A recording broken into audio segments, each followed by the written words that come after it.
புனித மத்தேயு எழுதிய நற்செய்தியிலிருந்து வாசகம்.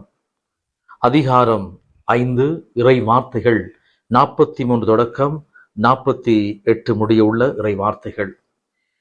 உனக்கு அடுத்திருப்பவரிடம் அன்பு கூர்வாயாக, பகைவரிடம் வெறுப்பு கொள்வாயாக என கூறியிருப்பதை கேட்டிருக்கிறீர்கள். ஆனால் நான் உங்களுக்கு சொல்லுகிறேன், உங்கள் பகைவரிடம் அன்பு கூறுங்கள், உங்களை துன்புறுவோருக்காக இறைவனிடம் வேண்டுங்கள்.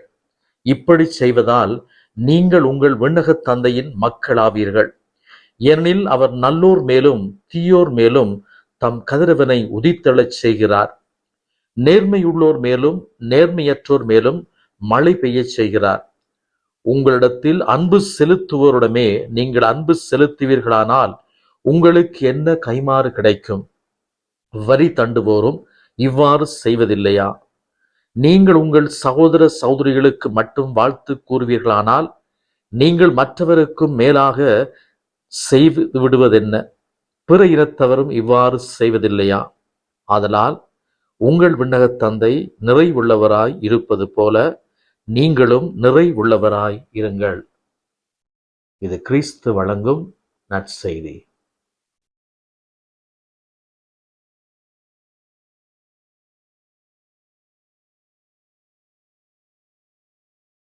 இறை இயேசுவுக்குள்ளே பிரியமான இறை உறவுகளே, புனித பிரான்சிஸ் சலீசியார் கூறுகிறார், ஒருவன் என்னுடைய வலக்கண்ணை பிடுங்கினால் நான் அவனை அன்போடு எனது இடக்கண்ணால் பார்ப்பேன் என்று சொல்லி, அவன் எனது இடக்கண்ணை பிடுங்கினாலும் நான் என் இதயத்தால் அவனை பார்ப்பேன் என்று சொல்லி. இது ஆழமான வரிகள். இன்றைய இறை வார்த்தையின் ஒளியிலே நாங்கள் ஆழமாக சிந்திக்கின்ற பொழுது பகைவரை அன்பு செய்யும்படியாக நம் ஆண்டவர் இயேசு கூறுகிறார். நற்செய்தியினுடைய இறுதி பகுதியை நாங்கள் பார்க்கின்றோம், தந்தை நிறைவுள்ளவராக இருப்பது போல நீங்களும் நிறைவுள்ளவராய் இருங்கள். மனித வாழ்க்கையிலே நாங்கள் பகைவரை அன்பு செய்வது என்பது மிகவும் ஒரு கடினமான ஒரு செயல். உலகத்திலே நம்மை வெறுத்தவர்கள், நமது வாழ்வுக்கு வாழ விடாமல் தடுத்தவர்கள், நம்மை காயப்படுத்தியவர்கள், நம்மை முன்னேற விடாமல் நமக்கு பல விதத்திலே சூழ்ச்சிகளால், வஞ்சனைகளால், பொறாமையினால் நம்மை பின்னுக்கு தள்ளியவர்கள் என்று பல கோணங்களிலே நாங்கள் அவர்களை வகுத்து வைத்திருக்கின்றோம், கணித்து வைத்திருக்கின்றோம். இப்படியானவர்களை நாங்கள் மன்னிப்பது என்பது மிக மிக கடினமானது. ஆனாலும் அன்பார்ந்தவர்களே, கிறிஸ்தவர்கள்தான் மன்னிக்கின்ற தன்மையை கொண்டிருக்கிறார்கள்.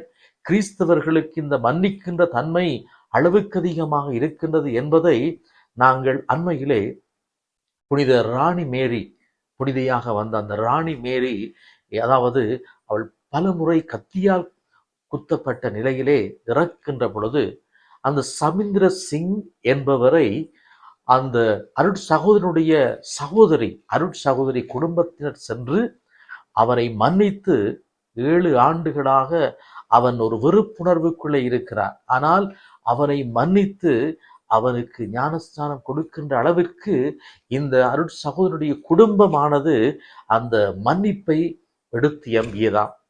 ஆளுநர் அந்த அவருடைய செயல்களை பார்த்து சொன்னது, கிறிஸ்தவர்களாகி உங்களால் மட்டும்தான் மன்னிக்கக்கூடிய அந்த மனநிலைக்குள்ளே நீங்கள் வாழ்கிறீர்கள் என்று சொல்லி அந்த ஆளுநர் கூறினாராம்.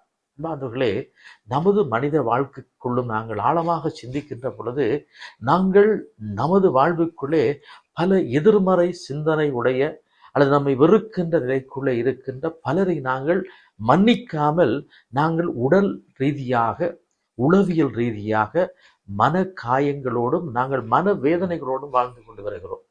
எப்போது நாங்கள் ஒருவரை மன்னிக்கின்ற பொழுது நாங்கள் உடல் ரீதியாகவும் ஆன்மீக ரீதியாகவும் நாங்கள் புதுப்பித்தலை, ஒரு ஆன்மீக திருப்தியை நாங்கள் அடைகிறோம்.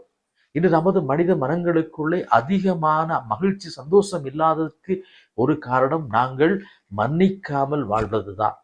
நான் இன்று மன்னிக்க மாட்டேன், நான் மன்னிப்பேன், ஆனால் இன்று அல்ல, ஒரு நாள் நான் மன்னிப்பேன். நான் மன்னிக்கக்கூடிய விதத்தில் அவர்கள் என்னை மிகவும் கேவலப்படுத்தி விட்டார்கள், என்னை மிகவும் என்னை குற்றம் கண்டு என்னை பழிக்கு பழி வாங்கினார்கள் என்று சொல்லி நாங்கள் மன்னிக்க முடியாத பிடிவாத தன்மைக்குள்ளே நாங்கள் இருக்கிறோம். இந்த அருளின் காலம் நமது வாழ்வுக்குள்ளே ஆழமாக சிந்தித்து பார்ப்போம்.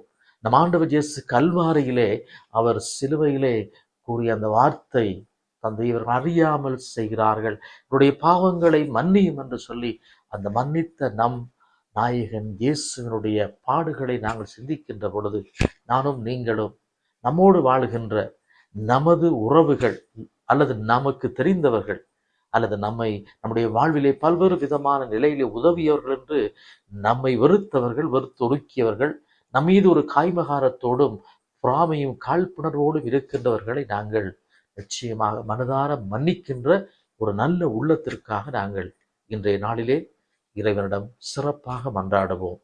மன்னிப்பவன் தான் மனிதன், மன்னித்து மறப்பவன் மனித குணத்திலும் உயர்வானதை கொண்டிருப்பான்.